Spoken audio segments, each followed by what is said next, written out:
वंदे मातरम। नमस्कार, जय Shri Ram. America, Israel, Iran, ये जो त्रिकोण है युद्ध का, इस युद्ध ने अब अपने इतिहास की याद दिला दी।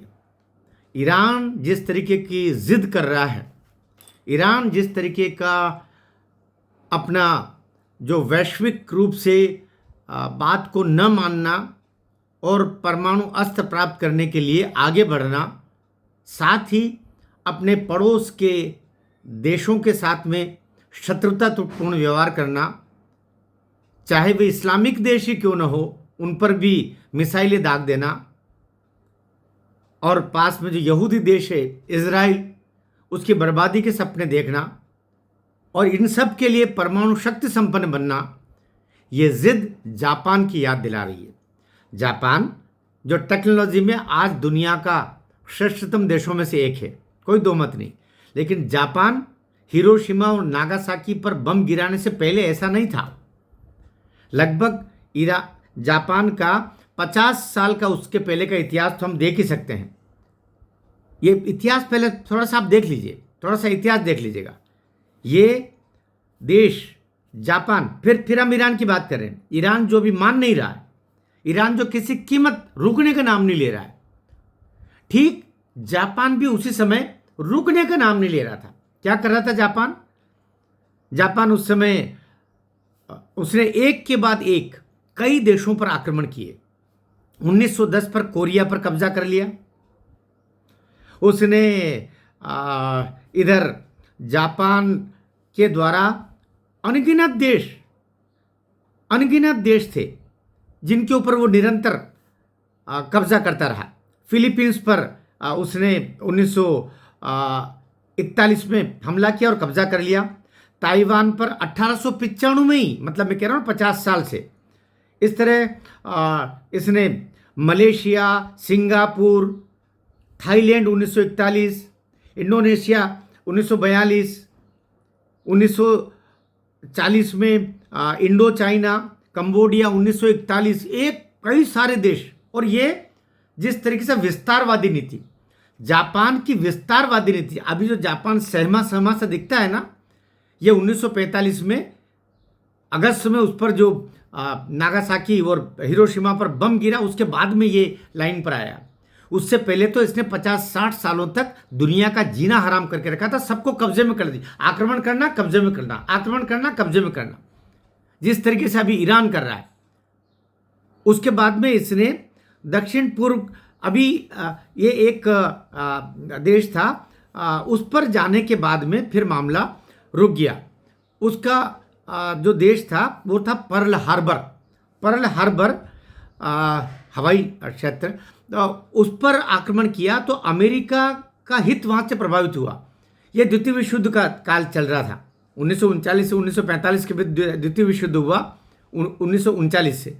तो वहाँ से ये 45 में अमेरिका शामिल हुआ। वो पर्ल हार्बर पर आक्रमण के बाद पर्ल हार्बर की रक्षार्थ अमेरिका कूदा। अमेरिका ने बाकायदा अल्टीमेटम दिया कि भाई तुम ये ऐसा ना करो और रुक जाओ। संधि के लिए प्रेरित भी किया। जिस तरीके से अभी अमेरिका ईरान को कह रहा है, अभी 48 घंटे का अल्टीमेटम दिया ना हार्मुज को लेकर के, कि अगर वहाँ पर ये जहाज़ों को नहीं निकलने दिया और ऐसे तुम समुद्री अंदर जो तुमने बारूद बिछा रखा उनको उनसे लोगों को नुकसान करोगे तो 48 घंटे में सुधर जाओ। दुनिया के सभी देशों के जहाज़ों को निकलने दो। वो जो 33 किलोमीटर की जो परिधि है, जहाँ 3-3 किलोमीटर पर एक लाइन बना के रखी है, वो दुनिया के लिए है। ईरान, उसके एक तरफ ईरान है, दूसरी तरफ ओमान है। ओमान तो बेचारे इस युद्ध में शामिल ही नहीं है, लेकिन ईरान ही सारे कार्य को किए जा रहा। तो अभी जिस तरह अमेरिका ने वो उसको वार्निंग दे दी 48 घंटे की, ठीक इस समय लौट के जाइए वापस। 55 और 25, ये लगभग 80 साल पहले लौट के जाइए। अमेरिका ने उस समय भी जापान को वार्निंग दी थी कि ये विस्तारवादी नीति रोको, लोगों को तंग करना बंद करो। और ये जो पर्ल हार्बर पर आक्रमण किया है, जैसे वो सबको आक्रमण करता चल रहा था। आक्रमण करना, कब्जे में लेना, मैंने आपको नाम गिनाए, तो जापान माना नहीं, जापान नहीं माना। तब अमेरिका ने उस पर हिरोशिमा और नागासाकी पर 2 दिन के कुछ अंतराल में बम गिराए और उसके बाद में जापान आ गया टेबल पर। याद रखना, तब भी टोक्यो पर नहीं गिराया। टोक्यो के ऊपर, जापान की राजधानी टोक्यो के ऊपर अमेरिका ने बम नहीं गिराया।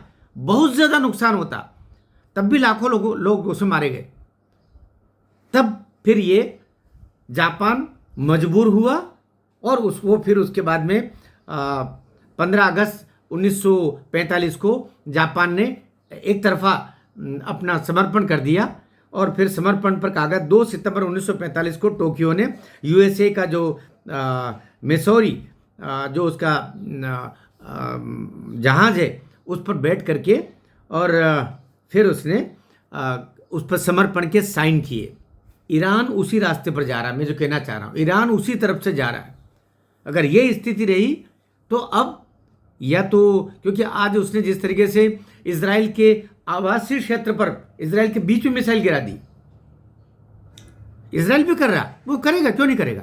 इजराइल, याद रखना कि इजराइल के अस्तित्व का सवाल है। यह युद्ध इजराइल खुद को बचाने के लिए कर रहा है और इजराइल के पास में परमाणु शक्ति है। वो हो सकता है छोटे मोटे बम अभी गिरा दे, इस दफे अमेरिका नहीं गिराएगा लेकिन इजराइल गिरा देगा और तब जाकर के ईरान समर्पण की टेबल पर आएगा। अभी जैसे कह रहे हैं ईरान के इराक में हमारी 6 शर्तें, कोई शर्तें वर्तें खत्म हो जाएगी तब, लेकिन उस दुर्गति तक जाने के लिए ईरान अपने आप को आगे बढ़ा रहा है और ये जापान का इतिहास वापस ईरान तक पहुंच करके और ये इतिहास लौटेगा। आपका इस संदर्भ में क्या कहना है? मैं अगर कहीं त्रुटि कर रहा हूं तो मुझे भी सुधारिए और नीचे टिप्पणी अवश्य कीजिएगा। ये वीडियो ठीक लग रहा हो तो इसको शेयर भी कीजिए ताकि लोग अवगत हो सके। ईरान जिस रास्ते पर चल रहा, इसी रास्ते पर आज से 80 साल पहले जापान गया था। परिणाम ने दुनिया ने देखा, अभी ये परिणाम ये देखेगा। भारत माता की जय।